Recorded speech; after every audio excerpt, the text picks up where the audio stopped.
ನಮಸ್ಕಾರ. ವಾಮನ ಅವತಾರ ಮುಂದುವರೆದ ಭಾಗ. ಏನು ಬ್ರಾಹ್ಮಣ ಕುಮಾರನೇ, ನಿನ್ನ ಮಾತನ್ನು ಹಿರಿಯರು ಮೆಚ್ಚಲಾರರು. ನೀನು ಬಾಲಕನ ಸ್ವಭಾವವನ್ನು ಅನುಸರಿಸುತ್ತಿರುವುದರಿಂದ ಬಾಲಿಶನಾಗಿರುವಿ. ಇದು ನಿನಗೆ ಶೋಭಿಸದು.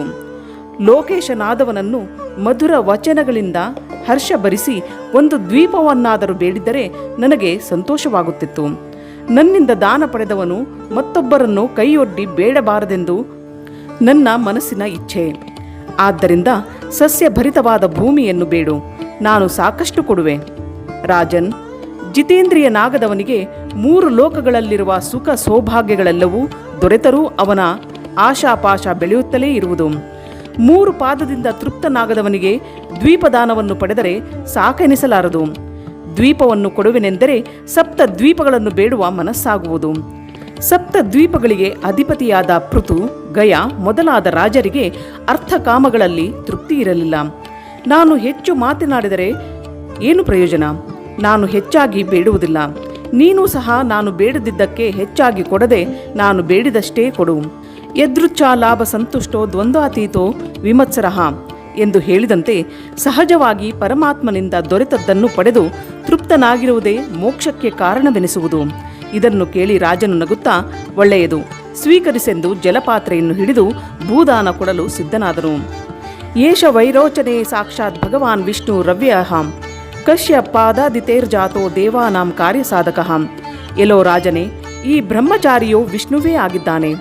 ದೇವತೆಗಳ ಕಾರ್ಯ ಸಾಧನೆಗಾಗಿ ಇಲ್ಲಿಗೆ ಬಂದಿದ್ದಾನೆ. ಇವನು ಕಶ್ಯಪ ಹಾಗೂ ಅದಿತಿಯರ ಪುತ್ರನಾಗಿ ಹುಟ್ಟಿದ್ದಾನೆ. ಮುಂದಿನ ಅನರ್ಥವನ್ನು ವಿಚಾರಿಸದೆ ಭೂದಾನ ಮಾಡುವನೆಂದು ವಚನ ಕೊಟ್ಟು ತಪ್ಪು ಮಾಡಿರುವೆ. ಇದರಿಂದ ದೈತ್ಯರಿಗೆ ಮಹಾವಿಪತ್ತು ಬರಲಿದೆ ಎಂದು ತಿಳಿ.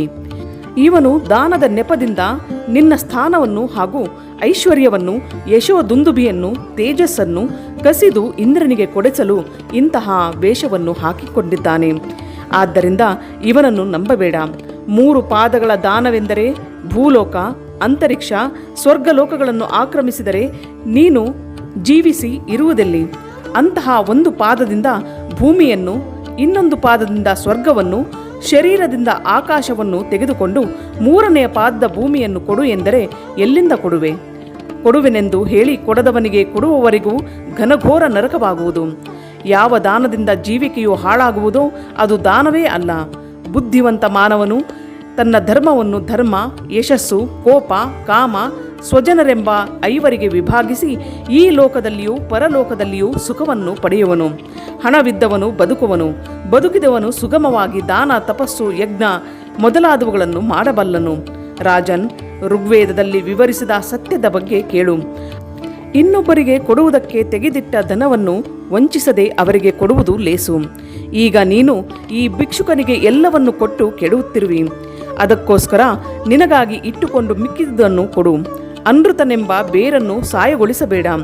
ಏನೂ ಕೊಡುವುದಿಲ್ಲವೆಂದು ಹೇಳುವುದೂ ತಪ್ಪಾಗುವುದು. ಹಾಗೆ ಹೇಳಿ ಕಳಿಸುವವನು ಬದುಕಿದ್ದರೂ ಸತ್ತವನಂತೆಯೇ ಆಗಿದ್ದಾನೆ. ಅವನಿಗೆ ಅಪಕೀರ್ತಿಯು. ಸಂಭಾವಿತನಿಗೆ ಅಪಕೀರ್ತಿಗಿಂತ ಮರಣವೇ ಶ್ರೇಷ್ಠ. ಕೊಟ್ಟ ಮಾತಿಗೆ ಗತಿಯೇನು ಎಂದು ಚಿಂತಿಸಬೇಡ. ಸ್ತ್ರೀಯರ ವಿಷಯದಲ್ಲಿಯೂ, ಹಾಸ್ಯ ಸಮಯದಲ್ಲಿಯೂ, ವಿವಾಹ ಸಾಧನೆಗಾಗಿಯೂ, ಉಪಜೀವನಕ್ಕಾಗಿಯೂ, ಪ್ರಾಣ ಸಂಕಟದಲ್ಲಿಯೂ, ಗೋಬ್ರಾಹ್ಮಣರ ಹಿತಕ್ಕಾಗಿಯೂ, ಅವರ ಹಿಂಸಾ ವಿಷಯದಲ್ಲಿಯೂ ಸುಳ್ಳನ್ನಾಡಿದರೆ ತಪ್ಪೇನಿಲ್ಲ. ಬಲಿರಾಜನು ಶುಕ್ರಾಚಾರ್ಯರ ಆರ್ಥಿಕ ನೀತಿಯನ್ನು ಕೇಳಿ ಕೆಲವು ವೇಳೆ ಸುಮ್ಮನಿದ್ದು, ಪೂಜ್ಯರೇ, ತಾವು ಹೇಳಿದ ಗೃಹಸ್ಥ ಧರ್ಮವು ವೇದಗಳಿಂದ ತಿಳಿಯಲು ಸುಲಭವಾಗಿದೆ ಹಾಗೂ ಸಮುಚಿತವಾಗಿದೆ. ಗೃಹಸ್ಥನು ಅರ್ಥ ಕಾಮಗಳನ್ನಂತೆ ಯಶೋವೃತ್ತಿಗಳನ್ನು ಕೆಡಿಸಿಕೊಳ್ಳದೆ ಉಳಿಸಿಕೊಳ್ಳುವುದು ಅಗತ್ಯವಾಗಿದೆ. ಈಗ ನಾನು ಧನಲೋಭದಿಂದ ಕೊಟ್ಟ ಮಾತಿಗೆ ತಪ್ಪಿ ಒಟುವಿಗೆ ಕೊಡಲಾಗದಿರುವುದು ಉಚಿತವಾದೀತೆ. ಪ್ರಹ್ಲಾದ ರಾಜನ ಮೊಮ್ಮಗನಾದ ನನಗೆ ಯೋಗ್ಯವೇ? ಧೂರ್ತನಾಗಿ ಅಸತ್ಯವನ್ನು ನುಡಿಯಬೇಕೆ? ಭೂದೇವಿಯು ಅಸತ್ಯಕ್ಕೆ ಸಮಾನವಾದ ಅಧರ್ಮ ಬೇರೊಂದಿಲ್ಲವೆಂದು ಮನಗಂಡಿದ್ದಾಳೆ. ಆ ಭೂದೇವಿಗೆ ಅಸತ್ಯವಾದಿಯ ಭಾರವನ್ನು ಹೊರುವುದು ಬಲು ಕಷ್ಟವಂತೆ. ಆದ್ದರಿಂದ ನರಕವಾಗುವುದೆಂದು ನಾನು ಅಂಜಿಲ್ಲ.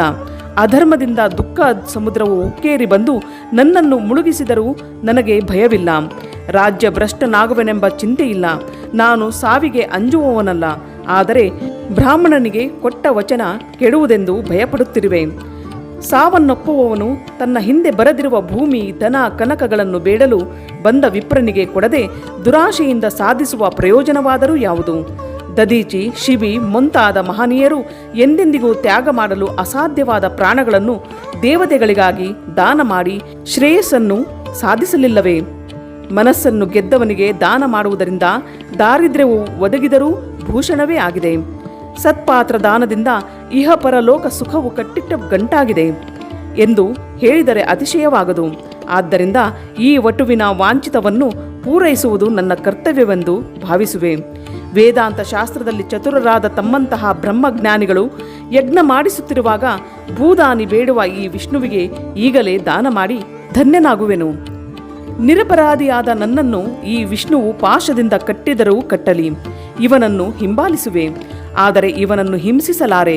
ಇವನು ಮಹಾಕೀರ್ತಿವಂತನು. ಇವನನ್ನು ಗೆಲ್ಲಲು ಯಾರಿಗೂ ಸಾಧ್ಯವಿಲ್ಲ. ನನ್ನನ್ನು ರಣಭೂಮಿಯಲ್ಲಿ ಮಲಗಿಸಿ ನನ್ನಿಂದ ಭೂಮಿಯನ್ನು ಕಸಿಯಲು ಸಮರ್ಥನಾದ ಇವನಿಗೆ ಮೊಟ್ಟ ಮೊದಲು ದಾನ ಮಾಡುವುದು ಶ್ರೇಷ್ಠ ಮಾರ್ಗವಲ್ಲವೇ?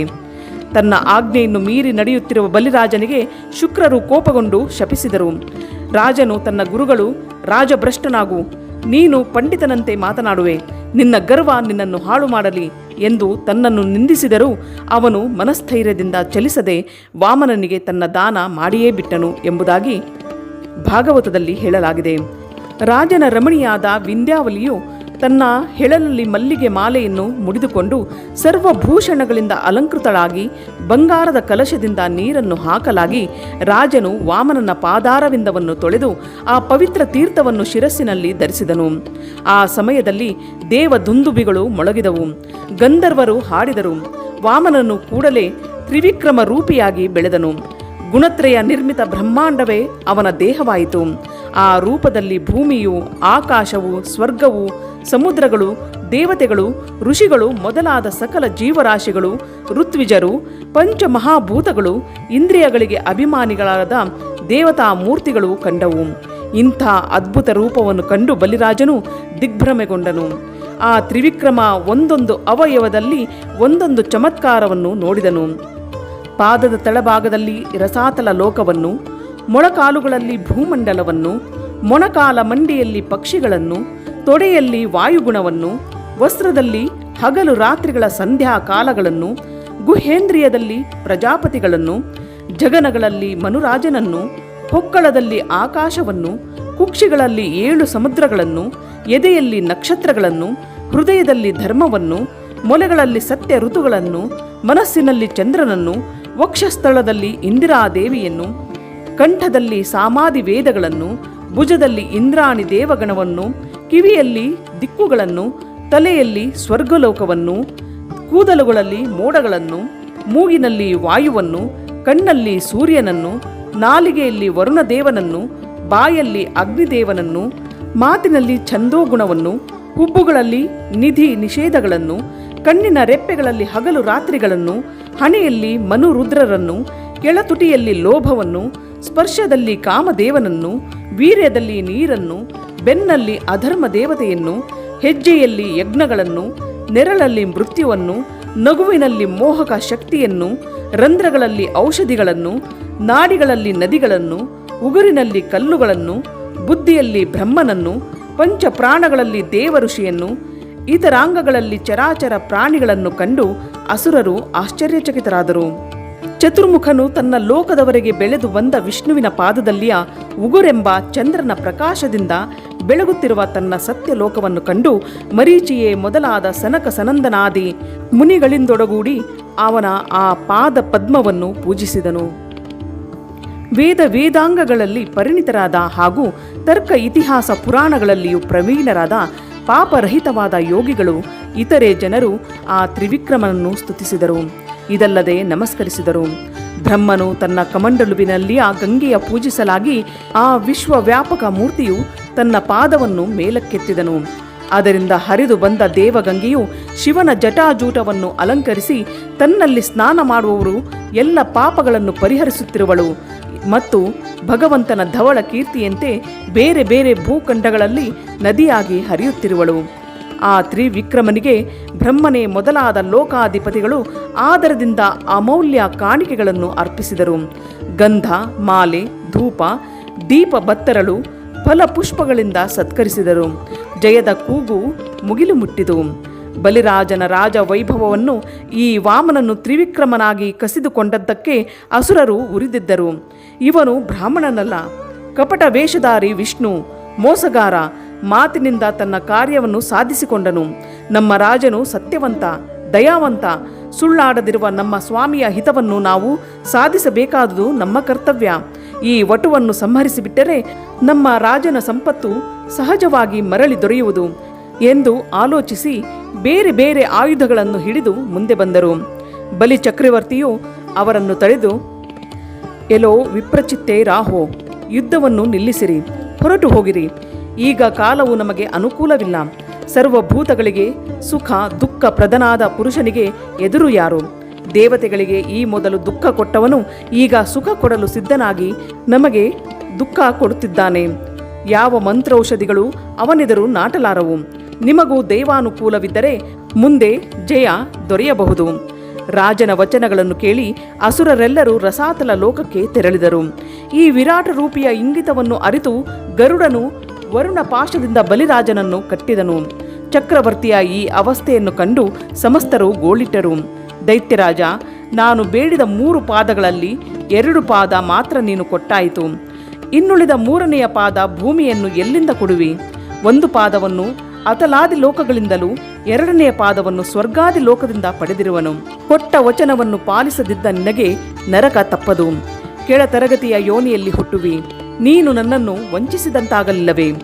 ಭಗವಂತನ ಈ ಮರ್ಮ ಭೇದಕ ವಚನಗಳನ್ನು ಕೇಳಿ ಬಲಿರಾಜನು ದುಡುಕದೆ ಶಾಂತನಾಗಿ ವಿಜ್ಞಾಪಿಸಿಕೊಂಡನು.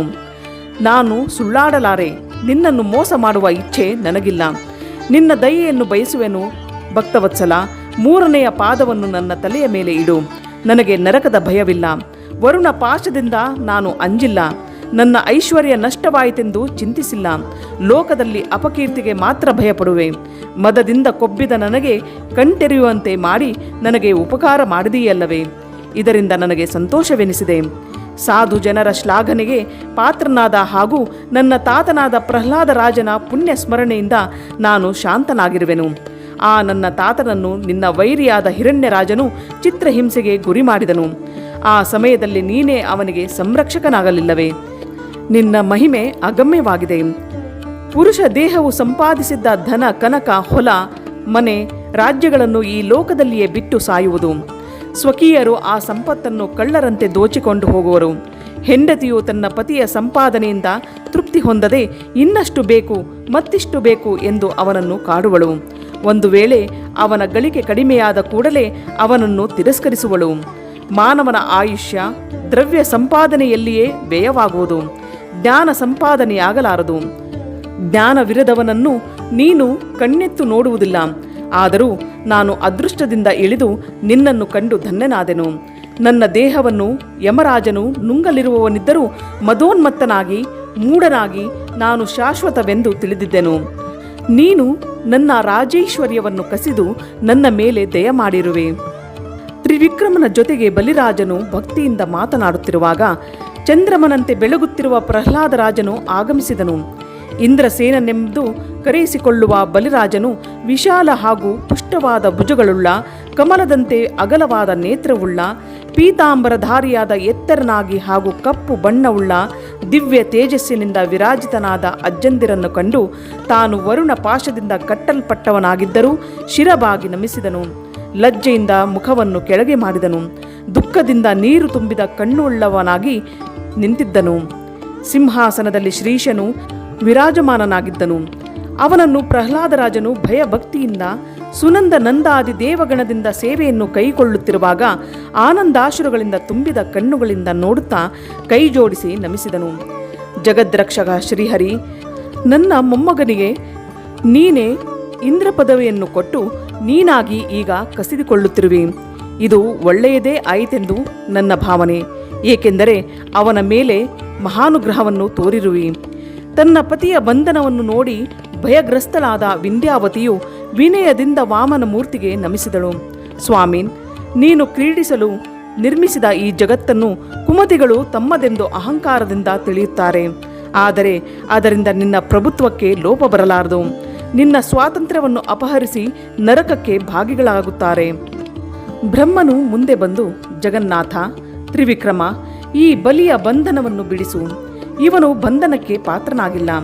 ನಿನಗೆ 2 ಪಾದ ಭೂಮಿಯನ್ನು ನೀಡಿ 3ನೆಯ ಪಾದವನ್ನು ಎಲ್ಲಿಡಲಿ ಎಂದು ನೀನು ಕೇಳಿದಾಗ ಬಗ್ಗಿ ತನ್ನ ಶಿರಸ್ಸನ್ನು ತೋರಿಸಿದ್ದಾನೆ. ಇಂತಹ ಭಕ್ತನು ಅನುಗ್ರಹಕ್ಕೆ ಪಾತ್ರನಾಗಲಿ. ಎಲ್ಲೋ ಭಕ್ತಾಭಿಮಾನಿ ಮುಕುಂದ, ನಿನಗೆ ಒಂದೇ ಒಂದು ಗಂಗೋದಕ ಬಿಂದು ಹಾಗೂ ಒಂದು ಹುಲ್ಲಿನ ಕಡ್ಡಿಯನ್ನು ಭಕ್ತಿಯಿಂದ ಪಾದಗಳಲ್ಲಿ ಸಮರ್ಪಿಸಿದ ಸಾತ್ವಿಕ ಜೀವಿಯು ಉತ್ತಮ ಗತಿಯನ್ನು ಹೊಂದುತ್ತಿರುವಾಗ ಈ ಭಕ್ತ ಬಲಿಯು ಸರ್ವಸ್ವವನ್ನು ನಿನಗೆ ಸಂತೋಷದಿಂದ ಸಮರ್ಪಿಸಿದ್ದರಿಂದ ಇವನಿಗೆ ದುಃಖವೇಕೆ? ಇದೇ ಅರ್ಥವು ಭಾಗವತದಲ್ಲಿ ಹೇಳಲ್ಪಟ್ಟಿದೆ. ಯತ್ಪಾದಯೋರ ಶರದಿಹಿ ಸಲಿಲಂ ಪ್ರದಾಯ ದುರ್ವಾಂಕುರೈರವೈ ವಿದಾಯ ಸತೀಂ ಸರ್ಪರ್ಯಾಂ ಅಪ್ಯುತ್ತಮಂ ಗತಿಮಸೌ ಭಜತಿ ತ್ರಿಲೋಕಿಂ ದತ್ವಾನ ವಿಕ್ಲವದುನಾಹ ಕತಿಮಾತಿಂ ರುಚ್ವೇತ್. ಚತುರ್ಮುಖನೇ, ಕೇಳು. ನಾನು ಯಾರ ಮೇಲೆ ಕೃಪೆಯನ್ನು ಮಾಡಬೇಕೆಂದು ಬಯಸುವೆನೋ ಅವನ ಧನವನ್ನು ಮೊಟ್ಟಮೊದಲು ಅಪಹರಿಸುವೆನು. ಹೀಗೆ ಏಕೆ ಮಾಡುವೆನು ನಿನಗೆ ಗೊತ್ತೇ? ಧನಮದದಿಂದ ಜನರು ನನ್ನನ್ನು ಅವಮಾನಿಸಬಾರದು ಹಾಗೂ ನನ್ನನ್ನು ಮರೆಯಬಾರದೆಂದು ನನ್ನ ಅಭಿಪ್ರಾಯ. ಈ ಅಸುರಾಧಿಪತಿಯು ನನ್ನ ಮಾಯೆಯನ್ನು ಗೆದ್ದಿದ್ದಾನೆ. ಎಷ್ಟೇ ಕಷ್ಟಗಳು ಬಂದರೂ ಅವುಗಳನ್ನು ಗಮನಿಸದೆ, ಎಣಿಕೆಗೆ ತಾರದೆ, ಮೋಹಾದಿ ವಿಕಾರವನ್ನು ಹೊಂದದೆ ನನ್ನ ಪ್ರೀತಿಯನ್ನು ಗಳಿಸಿರುವನು.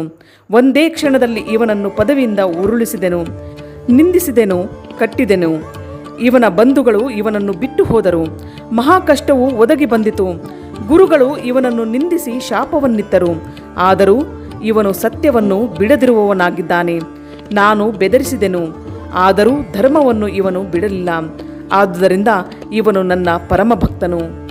ನಾನು ಇನ್ನು ಮುಂದೆ ಬರುವ 8ನೆಯ ಸಾವರ್ಣಿ ಮನ್ವಂತರದಲ್ಲಿ ಈಗಿನ ಪುರಂದರನಿಂದ ಸ್ವರ್ಗವನ್ನು ತೆಗೆದುಕೊಂಡು ಇವನಿಗೆ ಕೊಡುವೆನು.